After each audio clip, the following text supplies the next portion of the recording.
So update 1.6 is here for Throne and Liberty. This will bring downtime for approximately 2 hours as it mostly includes stability and backend service improvements. However, we have some details with a lot of new content upcoming. We will be able to take away an absolute ton of Solent and a load of Lucent. So this next week is looking pretty exciting. Let's get into all of the details. First of all, just a quick showcase. You can see those guys there made some fancy pictures, and you can see again the details which I've covered before. Interestingly, they've changed this stat from the 4.5 million user count. Maybe they didn't like people like me saying the average person's only played 29 hours, which that is even different since this displayed 133 million and now this just 103. I don't really understand why the numbers change so much. It's a little bit concerning, but we dive into the new content. The tax delivery event and the castle siege event. This will all be happening over this next week. When I say next week, I don't mean this week, I mean the week following. The tax delivery event will be set at a time by the players. And this is the event where we can take away an absolute ton of Lucent along with millions of Solent, depending which team wins. So let's dive into all the details that you need to know about this tax delivery event. A lot of credit to these guys on the wiki and also these guys on Maxroll. We start with what is tax delivery. It will basically be a cargo system. One team is going to have to bring this tax chest from Vienta village all the way to Stormguard Castle. The people who currently own Stoneguard Castle, which on my server is the Guild Tempest, will protect and have the duty to transport it. Everybody else has the opportunity to go and destroy it and prevent them from performing the tax delivery. And whichever team succeeds in their objective will take away an absolute ton of rewards, including Solent and Lucent. There are essentially 3 conditions. If the delivery succeeds, then the guild members who own the castle win and get rewarded. If the Titan cargo is destroyed, then everybody else who contributed in destroying it win and get rewarded. Or if the timer runs out, nobody gets any rewards and the event has to be rescheduled. You will also get a tax delivery, basically participation reward, which doesn't really have much in it. But the requirements for the tax delivery is to own the castle. You then have to schedule it to on a certain day, and it can only be between 2 p.m. and 1 a.m. at a allotted time. And we will see exactly when they allocate the time in the timetable here on daily. It's not currently there. So just be on the lookout and be prepared to join in and take away a ton of rewards. But when the event is created, you can see the area. The path that the golem has to take is along this road pretty much, and they will enter certain choke points. But again, the objective is to get this chest delivered for the team who owns the castle, or get it destroyed for everyone else. To help move that chest, you have the Titan cargo, this massive golem. You start at Vienta village and you end at the castle. Now one person has to choose to be the golem. You get like 9.8 million health. You may remember one of the leveling quests where you turned into that guy. But you do have to be of guardian level or higher belonging to the castle to be able to assign yourself to turn into that golem. Now, you want to have somebody who has good internet, because if they disconnect, it's gonna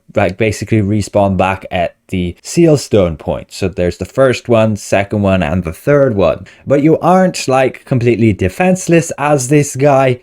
You can actually do stuff. You have 3 different abilities, like heavy smite, swinging your shield to absolutely annihilate enemies in front of you, strike the ground, and also drastically reduce damage taken for you and surrounding allies for 5 seconds if you're going to take a big hit, which you may very well, because there's going to be a barrier here where you're going to be stopped. You can have bandits attacking you, along with, I'm sure, all of the enemy players too. These little bandits have suicide bombs and can do massive damage to the golem if they successfully get there. The choke point area, I believe, is just here. So you're going to have people up on these rocks shooting down on the golem, and it's going to be an absolute mess. The golem has to get through that barricade before it can proceed forward. And even when it gets past that point, it runs into another barrier. At this point where it reaches the gate and enters, it's going to get locked down by these spokes of bondage. Those spokes will need to be destroyed by the players for the golem to proceed.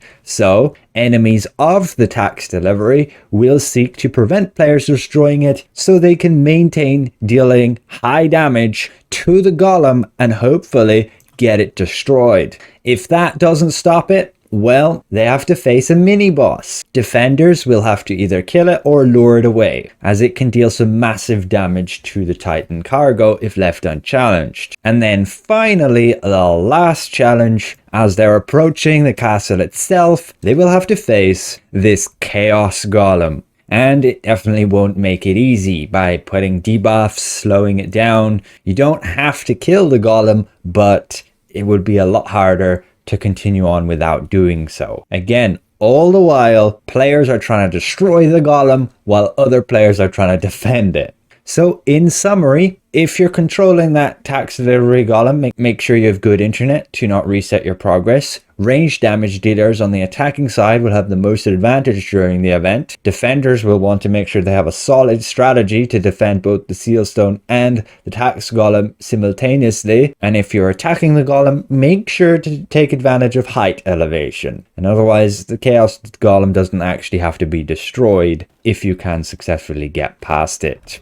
But yes, once the golem reaches the castle, basically the attackers have lost and the defenders have won. And then the tax is distributed between the winning players who contributed to the event. If you're wondering where all this loot actually comes from, it's pretty much just the auction house. Essentially, there's a tax rate. We currently have 22%. 2 of that is the castle tax. And that much is what gets put into the tax delivery storage here. Maybe not all of it. We aren't fully sure on that, but could well be. So 90,000, if that's 2%, my server has spent 4.5 million Lucent purchasing things on the auction house. That's kind of nuts. But that could potentially also be other people buying items from our server. We're not fully sure, but nonetheless, there's quite a lot of value on the line here. The event will be a bit of fun. We'll see how it goes, and I recommend not missing it. Get your guild organized and see what you can do. It's basically 4 guilds versus the entire server, because each guild can only have 3 alliances. Overall, pretty exciting. Looking forward to what's going to happen, and hopefully we can make some Lucent. Let's take down and stop that tax delivery on my EU Wraith server. We want our money back. Otherwise, the rich will just get richer if you let them. Be aware, after that tax delivery event, there will be Castle Siege. This will commence on November the 17th. Guilds will have 45 minutes to achieve victories. Attackers must storm the castle, breach its fortifications, and capture the throne room. However, if capturing the throne room seems futile, you can still go and capture strategic locations. Successfully capturing one will allow you to summon siege golems. Each will bring unique abilities. Additionally, there are pillage stones, which allow you the opportunity to steal resources, including Solent and Lucent from the castle vault. Defenders can use them to reinforce their position. So that is definitely going to be a chaotic mess, but should be some good fun. So thanks all for watching, and we'll see you guys around. Goodbye for now.